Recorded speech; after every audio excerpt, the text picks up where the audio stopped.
morning, Facebook. Good morning, YouTube. Good morning, LinkedIn. Good morning, the world. Coming up on today's show, we have Natalie King from Natalie King Coaching and James McComish from James McComish Insurance Brokers. And good morning, Yvonne. Morning, Andrew. Lovely to be here. Yes, welcome to the show as our special guest host today. It's great to have you on the show, and welcome aboard. Is this your first live stream? Oh, it is. Yes, I've been a guest a couple of times, haven't I? But I've never been at the host. I'm really looking forward to today. Fantastic. So welcome everybody to the Gritty Business Show. Yes, welcome. And it's great to have you on the show today. Yvonne Taylor, and quickly a little bit about you, Yvonne. So what's the name of your company? It's For You No Worries Limited, which literally means you won't have to worry about anything if you speak to me. Fantastic. Otherwise known as the People Connector. Exactly. Yes. And you also run one of the Cobra clubs out there, which is great. And you have, just before we get going, you have a little event on every other Thursday, don't you, Yvonne? I do. It's the Jigsaw Hour, connecting people. So it's once a fortnight at 9 o'clock on a Thursday here in the Cobra Club. It's a magazine style sort of program. So yeah, tune in. Fantastic. And if you want to get involved with that magazine style format, you can find Yvonne's details along the bottom there, as if by magic. Look at that. So brilliant. We've got plenty coming up in the show today. Obviously got a couple of great guests. But I think, first of all, what we normally do is welcome our new members into the club. So what I'm going to do, Yvonne, is hit this little button and from there. So here we go. All right, so welcome to the new Cobra Club members. I'd like to welcome Lee Taylor. I'd like to welcome Mr. Jules Turner, Shiva Raju, who joined the other day, Sally Clock as well. So welcome into the club, guys. And I've met a few of them already, and it's always great to see new people inside the club. Plenty going on inside the club at the moment as well, isn't there, Yvonne? Oh, yes, so much. Yes, it really is exciting times at the moment. So, yeah, why not be part of us? Absolutely. Yeah, why not come and get involved? It's a good thing. But so I think probably maybe, Yvonne, you would like to welcome our first guest in. Okay, well, let's welcome the lovely and the very talented Natalie King. And that from Natalie King Coaching. So Natalie is the confidence coach for introverts, working with introverted business owners who are struggling with self-doubt, guiding with the how so that they can solve their inner conflict in order to build a business to suit their personality. Fantastic. Yes, let's hear some more. Let's get her in. Let's roll this VT. And when we come back, Natalie will be in the room.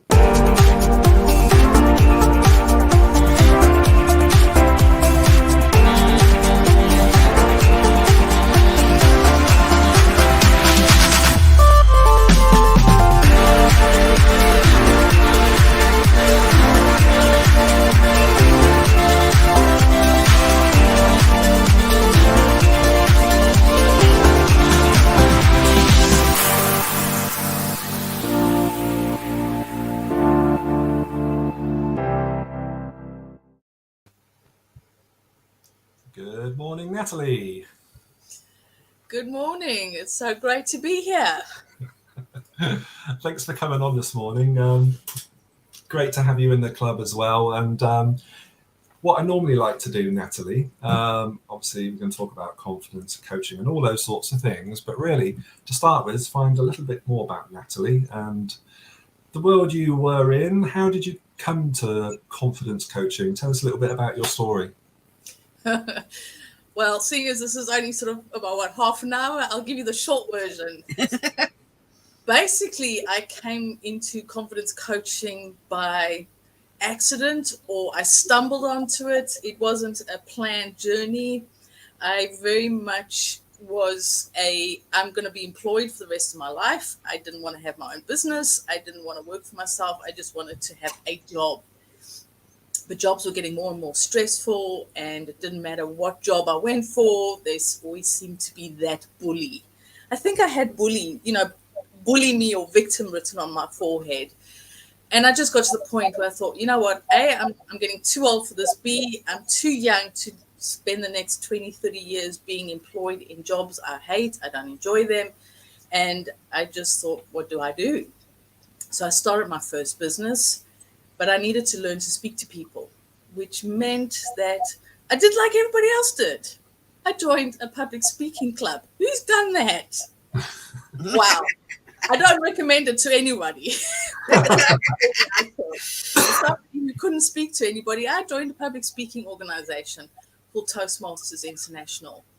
And it was through just slowly going through the speeches, just slowly going through the process, I began to build my confidence, start to realize, hang on, I actually like this public speaking malarkey stuff, and I can talk to people. I just need to find the ways to do it. And it was within that I slowly started to think, okay, what is confidence? What does this mean? And what I actually did is I had a variety of business before that, but then in 2019, I launched Public Speaking with Confidence course, which I was promoting to organizations, corporates like accountants, attorneys, and all sorts. And then 2020 hit, or March of 2020, should I say. And that took a big downturn. But I really enjoyed the confidence aspect. So that is when almost the confidence coach was being brewed or slowly hatched. And it was just through doing a lot of research, just looking at what skills have I accumulated, what is my knowledge, how do I want to do this, that I then became or created the confidence coach. So that's the short version. You wouldn't want the long one. That's the short version. It's really interesting because, I suppose from an early age, depending on your situation, the confidence gets knocked out of us. And probably throughout most people's lives, I suppose, at different stages of their lives and along the way. But there isn't really that kind of help and support there unless you've got really good friends around you or someone who really understands you to build that confidence back up. It is difficult. And like you said, I think it starts at school almost. It seems to start at school. In my case, it started at school, and it just snowballs from there. And confidence is a tricky trickster sometimes. Yeah. No, that's it's really interesting. And so, I mean, in terms of sort of the sorts of situations you come across, or the sorts of people that you sort of work with, or the situations you find yourself in with clients, can you explain a bit about those sorts of things? So the clients I really like to work with is brand new business owners. So somebody who's either got an idea, they want to create a side hustle, or they eventually want to give up their job and do something full time. They've got a vague idea of what they want to do, and that's it. They don't know how to take it beyond that. So I like to work with these people, because what I can do is I can help them with the how do you start? What do you need to do? But while doing that is helping them to build their confidence, helping them to grow their confidence, and finding out who they are. Because quite often what happens is we put ourselves into boxes. We become that person that we think we need to be in order to fit into situations, whether it's as an employee, as a family member, as a partner. And sometimes what happens is you lose your identity, you lose who you are.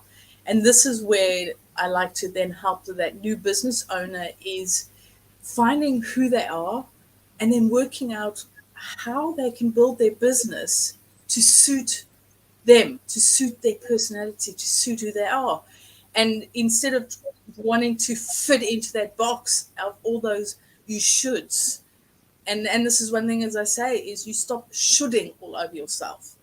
Mm. You should do this, you should do this, you should do that, you should be there, you should be there, you should be seen. And that can all get really overwhelming.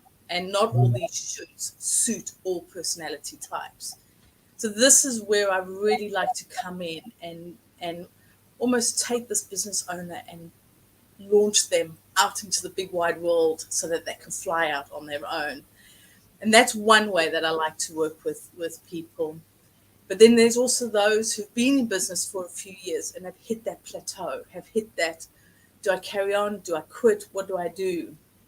And that can sometimes just be help with a bit of confidence, help with a bit of tweaking. And then those are the areas that I like to work in and help.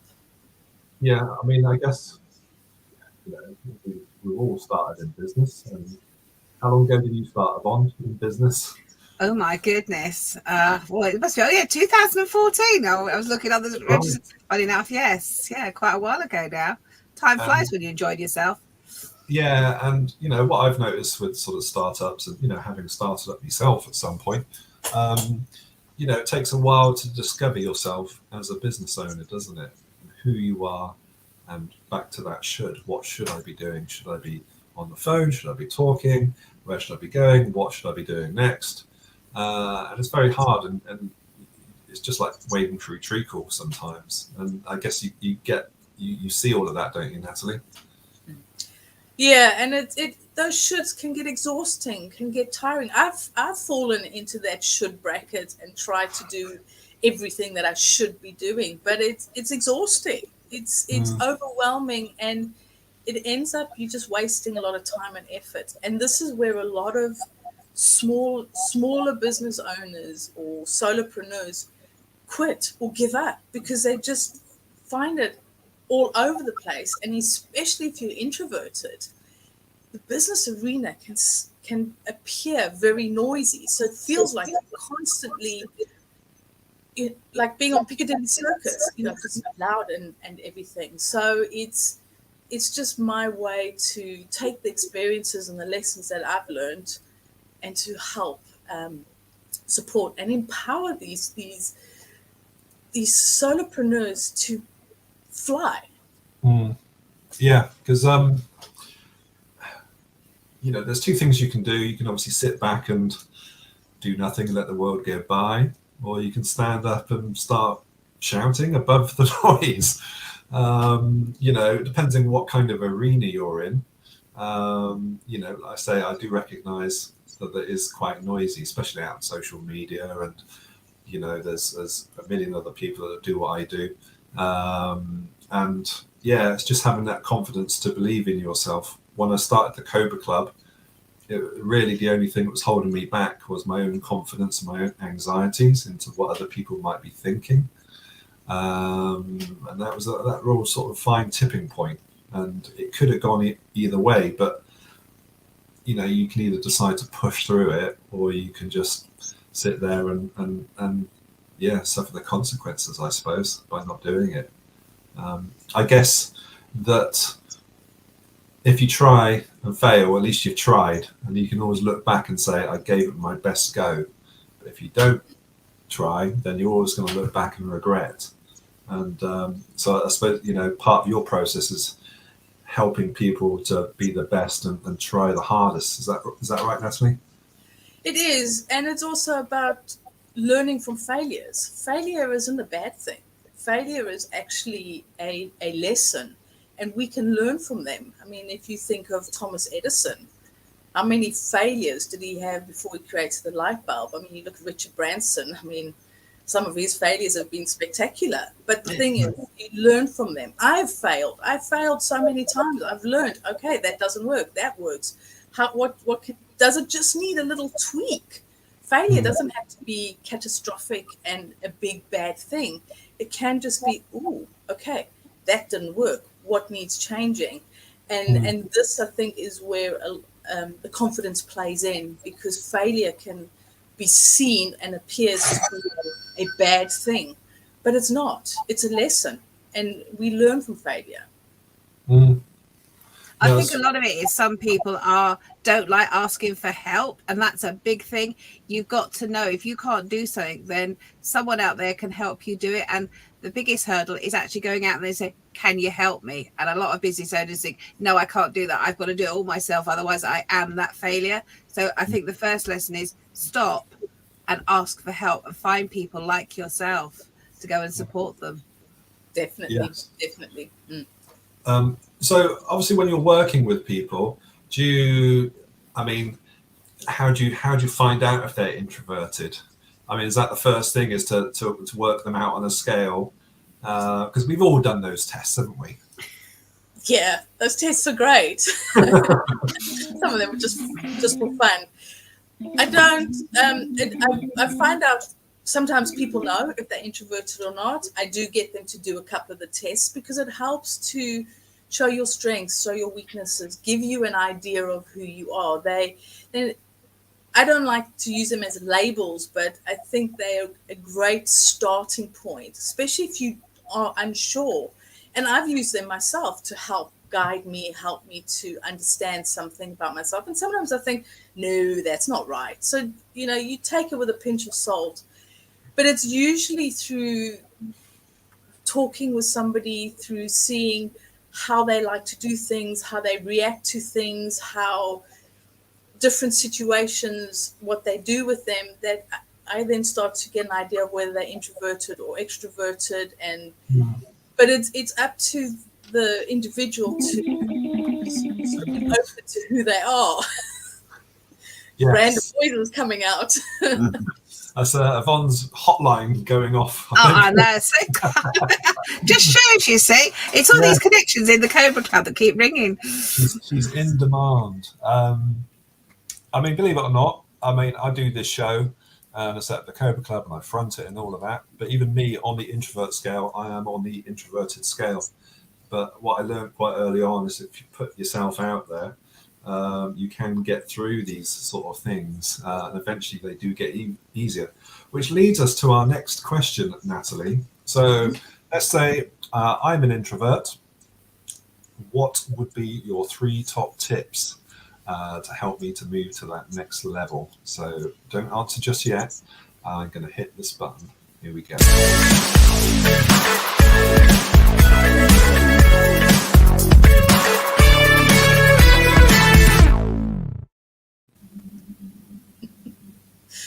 So you want me to answer now? Yes. What are your 3 top tips for introverted business owners? So one thing about being an introvert is the way you use energy. So introverts can do anything an extrovert can do, and an extrovert can do anything that introvert can do. And as you mentioned, Andrew, is you run a networking meeting, you do this show. Introverts make great public speakers. Just a thought for you. But it's the way you use your energy. It's the way it's almost like 2 different vehicles. You got diesel and you got petrol. They do the same things. You just fill the tank up either with petrol or diesel. And that's the same with introverts and extroverts. So one thing with an introvert, especially if you're in the business arena, you must probably having to socialize, whether it's on Zoom or face-to-face. You need to connect with people. You need to be posting. There's a variety of things that you're doing. So my one top tip is breathe. Because just the thought of hitting post, connecting on that Zoom call, whatever it is, can make you think, oh, people, oh, what's going to happen? It's just breathe. Take a breath. Take 3 deep breaths. And it's a very simple process. It is such a simple tool. You need to be breathing anyway, but when you're stressed, breathing becomes very shallow, and then you start hyperventilating, then you start stressing, and your little brain is going, ah. So just stop and breathe. So that would be my first tip, is breathe before you're doing anything that is making you feel a little bit anxious, making you feel uncomfortable, making you feel out of place. And the great thing is, if you are in a network meeting of surrounded by people, if you just stop and take a few breaths, nobody's going to even notice. So it's something you can do anywhere at any time. And there's a variety of breathing techniques. Pick one that suits you. My favorite one that I use is 3 deep breaths in and then 3 breathing out. And I normally breathe in for less than what I breathe out. So I'll breathe in for 5 and I'll breathe out for 6. And that works most of the time in any situation. My second tip is sit up or stand up straight. Because what that does, yes, body posture is really good. Well done, Andrew. It's good because when you're stressed, you're automatically going to start hunching up. Your shoulders lift up, your neck goes down. But if you start to just stand up straight or sit up straight, head held high, and even put your hands on the hips, yes, that power pose, it's a great pose, but you will start to feel better. But also the trick is with you breathing, you opening up your lungs when you sit or stand up straight. And before you got to do anything that's causing you a bit of stress or a bit of anxiety, do your breathing, sit up, stand up straight, shoulders back, and you will feel better. You will start to feel more confident. And then my third tip, and this is one of my favorites. It's not one of the most popular ones, but it's one of my favorites, is do something that scares you regularly. I recommend on a daily basis, but do something regularly. It doesn't have to be jumping out of an aeroplane, parachuting. You don't have to go bungee jumping. It might just be putting a post out. It might be send out your blog. It might be say yes when Andrew asks you, do you want to be on the show? It's not that bad, is it? No, it's not. It's not. It's great. But it could be something that you would like to do and you think, no, I'm not going to do it. I'm not going to do it. So instead of putting that off, just say yes. So do something that scares you on a regular basis, because what that does is that starts to stretch you. And the more you do something, the more comfortable you become doing it, that you'll find your confidence is slowly growing without putting a huge amount of effort in. It's just those little scary moments that just stretch you. And it's good to be stretched. So those are my 3 top tips that I live by. I do them myself, and they are really simple. And sometimes simple's best. Yeah, brilliant. I'm blown away by those. I mean, I just started feeling, shoulders back, head up, started breathing, start feeling better already. And no, thanks for that advice, Natalie. That is good advice. The one thing I take away as well from that gives me the confidence, is I find I dress for whatever situation I'm in. So like today, I have the lovely Cobra Club polo shirt on that I was given. Gives me the confidence because I know then what I'm talking about, and whatever hat I'm wearing, I dress for that occasion. And just, like you say, just take a moment and breathe. But everybody's, once they have their chance to say so, they rush up and they start grabbing away and gobbling away, and you think, I haven't heard a word you said. You just take a minute before you start whatever you're going to say to just breathe. It really does work. It really does. Don't rush into whatever you're going to say. Let everybody just wait. Yeah. I used to I used to panic. I get social anxiety on posting on social media before I started the Cobra Club. And someone said to me, it's because you're not busy enough. You've got too much time to think about it. And they were right, actually. It was one of those, if I've got got action going on, business here and there, once you start getting busier and into the rhythm routine, you haven't got time to panic as much, which is great. So even these days now, when I post online, I just hit the button. I used to sit there for 5 minutes dwelling on things in the early days, but now I just haven't got time for that. I've got through that. And so you stretched. Yeah.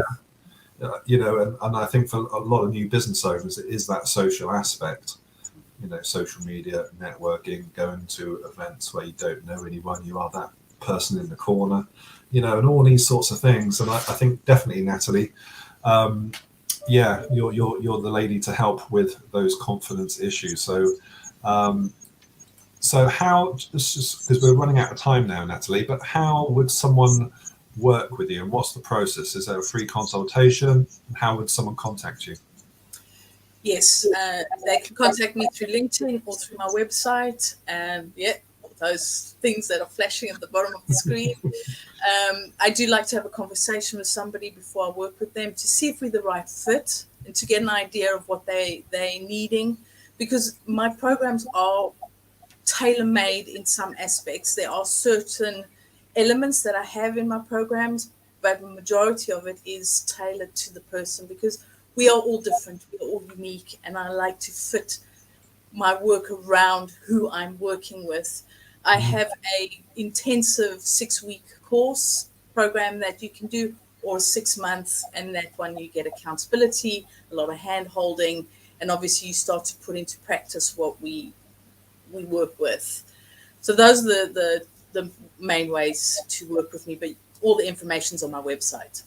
Brilliant, thank you. And we've just got time, we've only got a minute or so left, but we always like to find out a little bit more about our guests, and I guess most of us have got a secret talent, so here we go.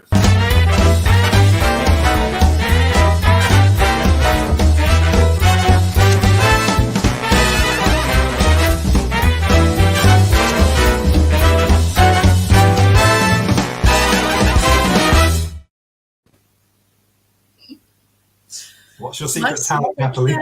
Oh my word.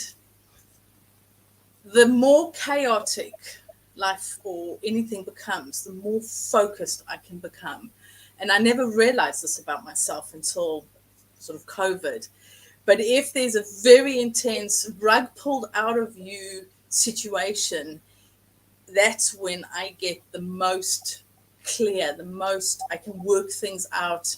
That's when I'm problem solving. I can't problem solve at the time, but that is when I seem to really come into my element, when there's a lot of stress and chaos and just that intense moments. That's when I do come into my own, but then I'm absolutely shattered afterwards because I don't like these tense situations. But yeah, that is my secret talent that I didn't even know I had until it was pointed out to me about 3 months ago. And somebody said, "You're really good at this." I was like, "Huh? Yeah.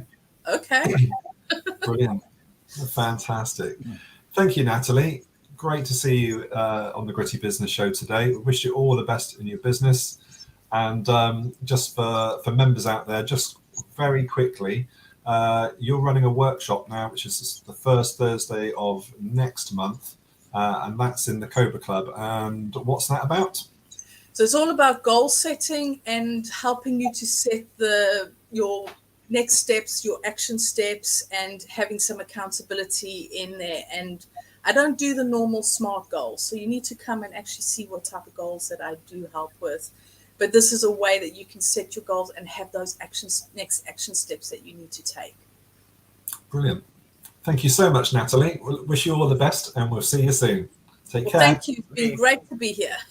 All right. We'll see you after this VT.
Wow, that was good, wasn't it, Yvonne?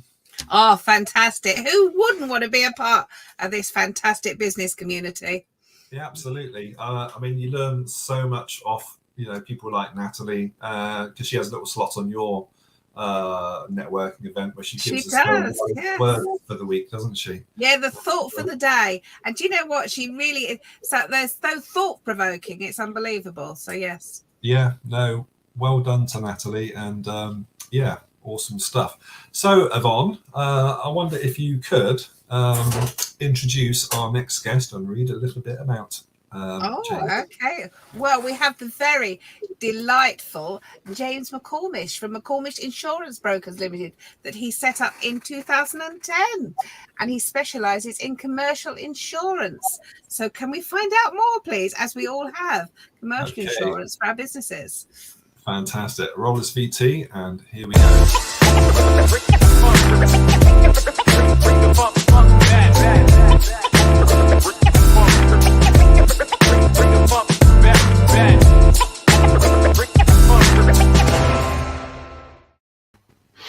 Yeah, good morning. Morning and welcome. Welcome to the Gritty Business Show. Is this your first time on a live show? It is, yes. So, no, a bit nervous. I have to take some of Natalie's breathing voice. That's it. Shoulders back. Yeah. Brilliant. So, thanks for coming on today, James. And always good to have insurance people in the club because obviously, as all business owners and people in business, we all need insurance. But before we get to insurance, as before, I wonder if you could tell us a little bit about your history, where you've been, what you've been up to, and how did you come to setting up James McComish Insurance Brokers? Yep, no, definitely. So I was at university and was doing aerospace engineering, so a little bit different to insurance. And then after that, I wasn't quite sure what I wanted to do because there wasn't quite the job prospects in that field at that time. So my dad had his own insurance brokerage, so I joined that and got qualified quite quickly, and we sort of sold to a company called Towergate in about 2003, which was fine, and they're sort of a great company. But over time, I found the company, because they're very corporate, was maybe losing the service to some of the clients as such. I was finding clients maybe becoming more like figures on spreadsheets, and I wasn't too happy with how that was going really. So I had the opportunity in 2010, a bit like a Dragon's Den scenario really. One of the other local brokers which we're linked to, called the AOne Group, provided sort of basically initial funding, so we could be part of them, but my own broker, so I formed McComish Insurance Brokers, but AOne being part shareholder effectively. And had the opportunity to start my own business and to lead the direction I wanted to and focus on what I thought mattered most to me and adopt the principles I wanted to, and then started to grow from there really. So we've been sort of growing each year, and it was 1st November 2010, so just gone through our 12th anniversary. Which is quite good. As she's saying, we specialise predominantly in commercial insurance. So the AOne Group we're linked to can look at personal lines and sort of some life bits and pieces as well. But our strength is really on our technical, and we're very knowledgeable. We're one of those people who like to know everything about what we sell before we sell it, so we can really give that confidence to our clients that they know exactly what they're getting from us. And the employees I've sort of brought in, all similar ilk as well, sort of see the world through similar sort of sets of eyes. So I think we are doing quite well. We tend to find we show our worth more, the more complicated a business is, and the more we can show our worth, because we sort of quite often talk about covers and bits and pieces which other brokers don't necessarily ever touch on. So we sort of able to tailor things that much more for people. Has the is the insurance world changing? Is there sort of stuff going on behind the scenes?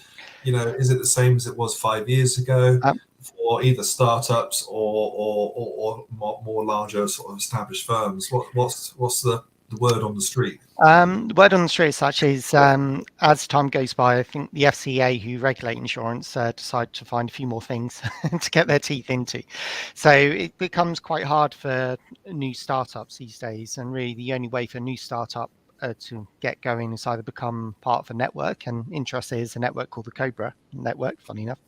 Okay. And or the other way is to do the route I went through, which we become what they call an appointed rep of an existing broker, because it's one of those chicken and egg things. You need agencies for insurers to write business, but you need business for the insurers to give you an agency. So you can't quite just decide the next day I'm going to start writing insurance, because of how it works on that side. In terms of the way the world is in insurance, more insurance companies are buying each other. So recently, for example, AXA just bought a GS. So the market does shrink a little bit. You don't really get too many new insurance companies coming up. You get a few more facilities, and which can work to certain degrees, and they focus on certain areas. But the actual market itself goes through cycles. So you have what they call hard and sort of soft markets, and whereby if you're in a hard market, insurance companies may have lost money over the previous years, so therefore they're starting to increase premiums a bit. They're being more selective as to what they're doing.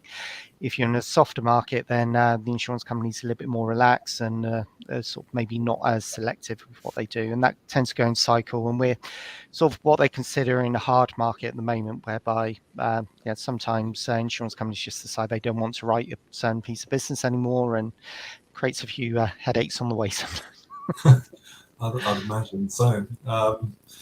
Yeah, I mean, I guess with any insurance sort of policy, the devil's in the detail, isn't it? Yeah, no, definitely. It's something you need to be aware of.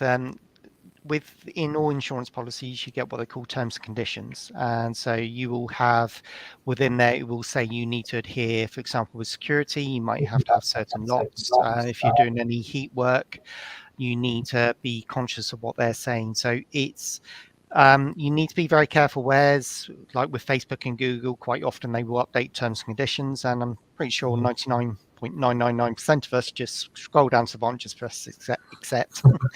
And I have a feeling probably quite a few people on insurance probably take that approach, but it's critical that you need to be aware as actually what's in your policy, because insurance companies unfortunately aren't charities as much as we like them to be, and if they can see a way of not paying a claim, their business like anybody else, then naturally they will take that. So it's important for you to be aware of what's in there, so you can obviously adhere to that and make sure if you do have the unfortunate situation needing a claim to be paid, then there's not going to be any ambiguity. Because the worst thing in insurance is uncertainty. If there's any uncertainty, then it delays claims and it can create problems. So it needs to be sort of as clear as possible, right? And have you heard any horror stories over your time with other insurance companies out there that you can sort of, an example maybe of someone who, best will in the world, they didn't get paid out for a certain sort of... We came across one thing, because we do, we do also all types of commercial, and including motor trade as well. And there's a particular insurer which I refuse to deal with, just because they do seem to, if you want a bit of paper saying you're legally able to drive, then that's fine, but try and get a claim to be paid might be another matter. And I always remember this story one time whereby the client was saying they had a vehicle stolen, and the insurance company actually made them undertake a lie detector test to prove that that was the case. And it was that was a new one, but it sort of shows the lengths some of them go to, really. But it's yes. Yeah. Yvonne, because you're obviously slightly in the insurance world as well. What are your sort of thoughts? I will say whatever you're going to do in business, and obviously with this pandemic that we've gone through, when we moved all the face-to-face networking and we moved it online, straight away I went straight back to my insurance broker and said, right, does my insurance cover me for this? Because if it doesn't, then we need to put something in place, because someone's only going to see their picture or see something. I think it is having that conversation with your broker and talking through everything. So everything you want to do with your business, whether it's changing premises or changing tweaks here with your business, what you're going to do, talk to your broker, ask them, and they will look into it for you and speak to you in English and tell you yes or no, whether you can do it. Yeah. Do you find, James, that people aren't speaking to you enough, or they should be speaking more, or how do you work? Are you reaching out to these people? Yeah, so what we do, unfortunately, people are busy. Well, not unfortunate, depends on the situation.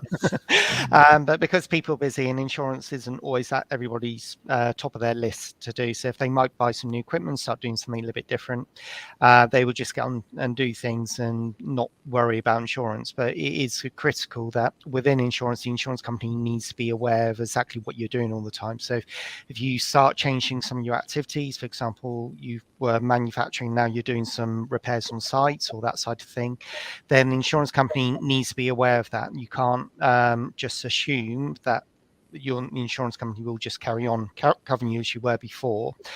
And also other things, for example, it could be things like you might pick up a CCJ or things like that, or even on what we had the other day with driving licenses. One of the employees didn't tell the manager that they suddenly had a certain driving conviction, and that potentially invalidated that vehicle on the policy because the insurance company wasn't happy with those. So it's always important to keep up to date. We try to do regular reviews with clients, and it warrants some people quite often every 6 months or so, and then other companies which may be evolving and growing, you need to have more regular catch-ups with them just to make sure everything, all the dots being I's being ticked and T's being crossed and everything else. But it's imperative, if you start doing something new, you need to tell the insurer what you're doing. No, it's I mean, I've been sat there before running a firm with obviously 30 odd people in it, and stuff happens in business, and like I say, you've got vans out on the road, you've got people operating industrial equipment, there's all sorts, you've got your whole IT infrastructure, and there's a million things that go wrong. And one, I suppose, like you said, people are busy. You've got your policy, and you've had a quick browse when you get it, and that's it. It goes in the drawer. And I can relate to it. It's I guess it's finding out. You never know until there's a problem and it's too late, I suppose. No, and as the saying goes, the devil's in the detail, really. And all insurance policies, their wordings are a little bit different as well. And so just because one insurer may have a certain extension, it doesn't mean the other insurer will. So it's always important to check all those. Brilliant. So James, I think it's time. We're going to have a little recap. And we're going to ask you about, so I'm in business, I might be a small business, or I might be a manufacturer out there. What would be your 3 top tips for me? So I'll just play this VT, and when we come back, we're going to hear James' top tips.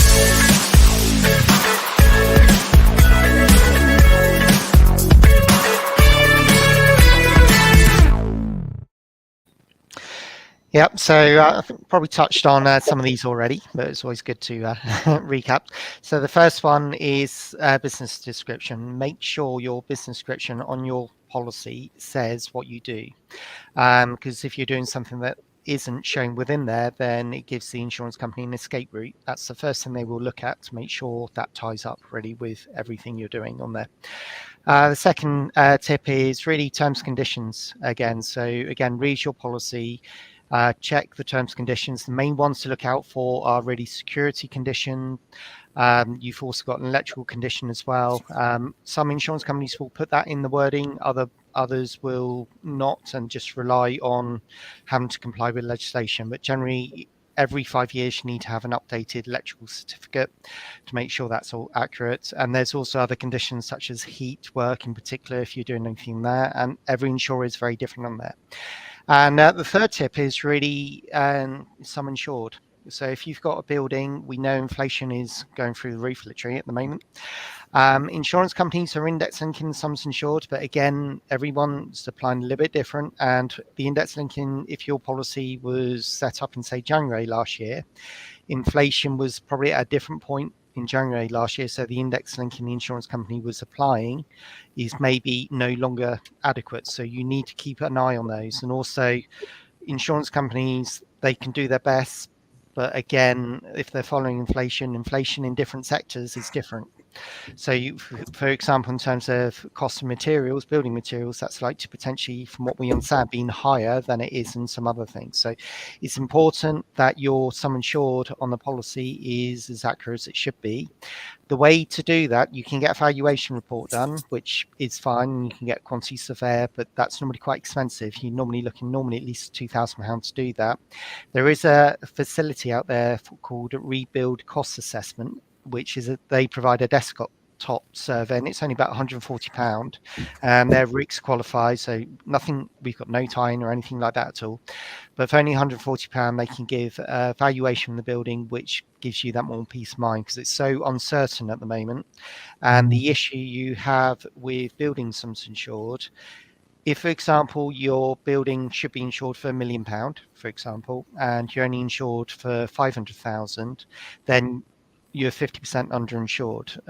Now, it's actually worse than that, because what all the insurance companies do, they have something they call average, which they apply. So in that scenario, the insurance company won't just pay you £500,000. They will apply a further discount depending on how much underinsured you are. So they won't give you 500,000. They will apply 50% because of that, because you're 50% underinsured. You would only get £250,000, which is obviously nowhere near enough to try and rebuild £1 million property. So that's very important to think about on that side, but also sums insured reflects in terms of obviously contents and stock and everything else as well. So that's probably the biggest tip under insurance at the moment. But all three are sort of important, because you just need to think, said before, insurance companies aren't charities. If they see a way of not paying the claim, no matter how, if you know the branch manager personally, the insurance company will do their best to try and mitigate their own losses. So. Blimey, it's yeah, devil's in the detail again, isn't it? Yep. It's buyer beware, I suppose. Yeah, it's a different world out there in the insurance game, you know, that's for sure. And I suppose, you know, profit's not a dirty word, but yeah, we do need to watch out for our own interests. So thanks, James, for those top tips. Right.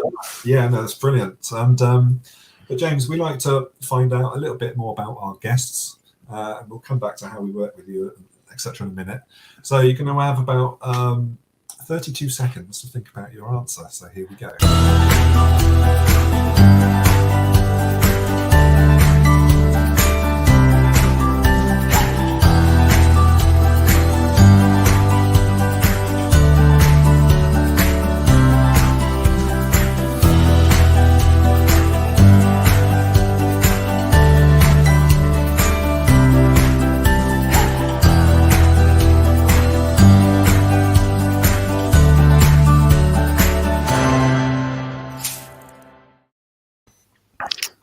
So James, what would a perfect day look like to you?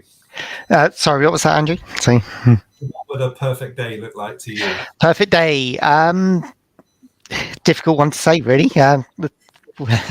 Without employee issues and everything else, I think it'd probably be the best one.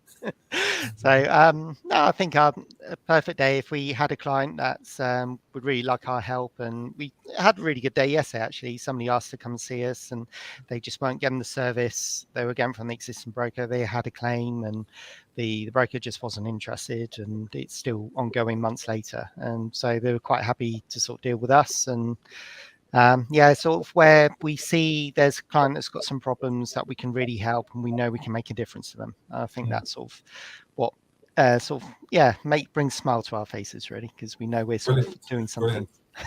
And in terms of sort of how you work with people, Yep. I guess you know, free consultation, you'll go along and etc. etc. How does it all work? Yeah, definitely. So we try to be a little bit different. It doesn't always work, but we try to. So what we do is we try to see people away from the renewal date. And the reason we do that, at renewal, there's so much pressure put on price. For some reason in insurance, everybody seems to think the cheaper the better, which doesn't always work that way. When you get the renewal date, as much as people like to look at everything else, a lot of it still comes down to price, what people are paying. We need to be cheaper than X in order to win the business. And so what we try to do, we have a conversation with clients, companies away from the renewal date in the middle of the year where you haven't got that price pressure. And we say to them, well, look, we just want to spend a little bit with time with you, just go through your current policies, just make sure they're actually doing what they should be doing, make sure they're fit for purpose. And if they are, that's great, because it means your broker's doing the job we like them to do, really. And if they're not, if we can find things that perhaps you need to think about, then it's a case of then having a conversation. And it could be that the company would go back to the existing broker and just say, look, can you fix this? And otherwise they might decide to talk to us and we can have a further conversation. It's really down to whether the client decides they actually want to be helped, funny enough. And some people just, with the loyalty, they might have been with a broker for 20 years or so and not interested in moving. But it's really just having that conversation without that price pressure. So you don't have that just distraction in the client's mind actually doing what it should be doing. So. Yes. We just lost that last 3 seconds there, but you're back in the room now. Yep. Yeah. Yep. So definitely recommend anyone to go and have a chat with James. So it's commercial insurance if you're purchasing or you need to insure assets, buildings, etc. Yes, and we can look at all aspects of commercial insurance, from shops, offices to motor traders, scaffolders, also professional indemnity type risks as well, so accountants, architects. Generally, the more complex, the better for us, just because there's things we can offer and look at, which we find that other brokers don't always tend to, really. Brilliant. Thank you, James. It's been enlightening, hasn't it, Yvonne? Right. It has. And as I say, insurance is one of those, I don't need it, but I do need it. But speak to your broker. And your boat's still awake as well. Yeah. No, brilliant. Thank you ever so much, James. Thanks for coming on the show. Hope it wasn't too bad, was it? No, not at all. I breathe again now. Yeah, we'll get you back on. And how are you finding the Cobra Club? You enjoying it there? Yeah, no, good. I mean, lots of people and sort of building up relationships. So, no, very encouraging. It all starts, isn't it? Relationships. Yeah. So, brilliant. Okay, James. Well, we wish you all the best. All right. Yeah, Take thank care. you. All right. Take care. Thank you, Andrew.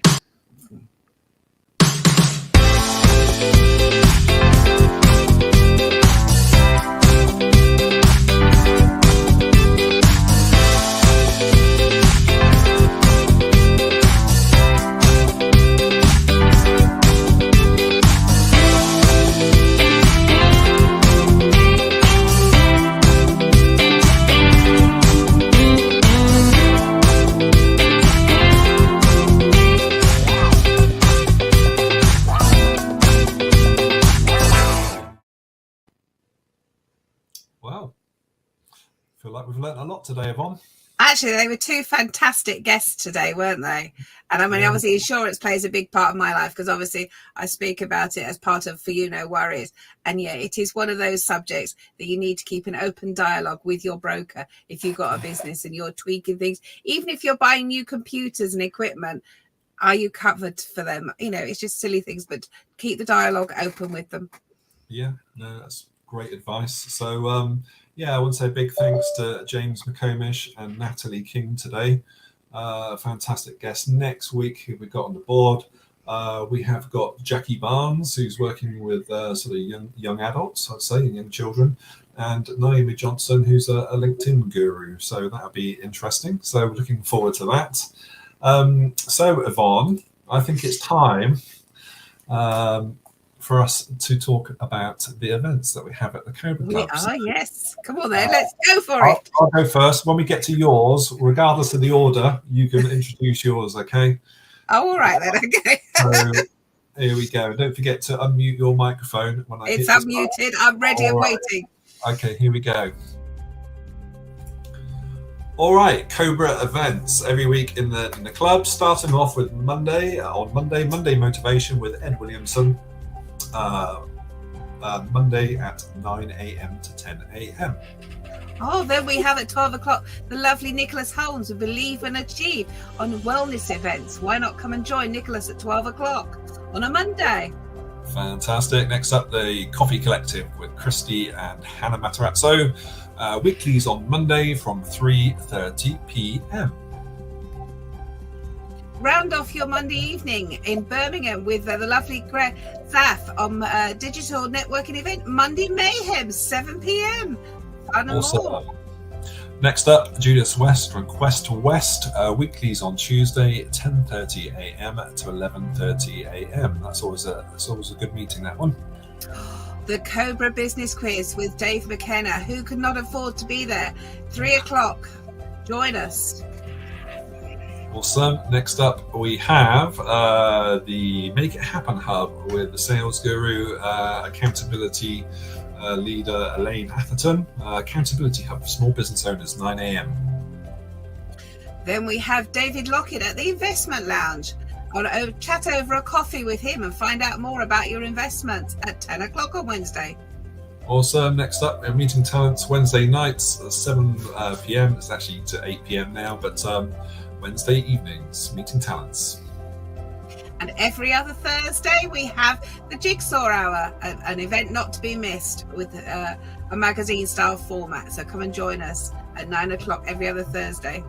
Fantastic. Next up, Cobra Club, networking business generator with Kath Kirkland, every Thursday from 12 p.m. at the Business Generator. Come and join Chris with Cobra Strike. What a way to go start the afternoon at 1 o'clock on a Thursday. Fantastic. Next up, Louise Montblanc, all the way down in Dorset on the South Coast, first thing Friday, business networking event every Friday morning from 8 a.m. Why not travel on a train and be part of the Cobra Express with Alan and his fantastic business meeting on a Friday at 1 o'clock? Who could afford to miss that? No one. Next up, our last event for the week, Loose Women on the Wind Down with Sharon Ritchie every Friday from 4 p.m. And then I'll just talk about these quickly, Yvonne. So once a month, we have the Cobra Club property event, which is running in a couple of weeks' time. I'll put some more details in the chat about that, but that's for property developers, anyone in construction. And we also have a host of mix-arounds through the week where people can come in and have random meetings with all sorts of like-minded business owners. So that's another reason to get involved. But where do people come? Where do people get involved, Yvonne? Well, why not visit our fantastic website and go in there and have a look around. Book a virtual tour with us and take a tour around our fantastic facilities. I put the right teeth in. Brilliant. No, that's great. www.thecobraclub.co.uk. I've been Andrew. That's my address. We're running along the bottom there if you want to have a chat with me. Or alternatively, if you want to have a chat with the lovely Yvonne, you can chat to Yvonne on that link too. So great show today. I want to thank all our guests. I want to thank you, especially Yvonne, as our guest host today. Have you enjoyed yourself? Oh, I've had a whale of a time. Thank you so much for asking me. And it's been lovely. And as I say, what fantastic guests we've had today. Yeah, no, thanks once again. So that just leaves us to say goodbye. So I think it's over and out, isn't it, Yvonne? Goodbye from me. And it's goodbye from me, or him, or her. Now you're watching me, yeah, all eyes on me, 'cause I've been living the good life. So come fly with me into my fantasy, and we be loving the good life. I think this dream now just hit me. Why don't you just go there with me? Surfing the skies and splash in the clouds, dance in the crowds and laugh out loud. Holding your hand, unfolding a plan. Two souls in a land like gold in a pan. Float in the breeze or soak in the sea. Come go there with me where we both wanna be. Lie on the beach or fly in the streets. I'm trying to keep this vine in the reach. Putting everything I do inside me and you first. We can travel to the very end of the universe. You and me are meant to be divine energy. Living with no rules in a pool of serenity. Come be my fantasy, go away with me. Lock us up in a dream and throw away the keys. Come on, live this up now. Good life, good laugh, good love now. Come on, live this with me. Good laugh, good love, we live free. Come on, live this up now. Good life, good laugh, good love now. Come on, live this with me. Good laugh, good love, we live free. We need to rise with these new eyes. Pull the disguise off of these blue skies. Lights of the city reflect off the shoreline. When you're living this life, you want more time. Rewind the time, align planets. Ride this comet to a new dynamic. Your eyes on me, mine on you. Living the good life, we do what Now we you're want to. watching me.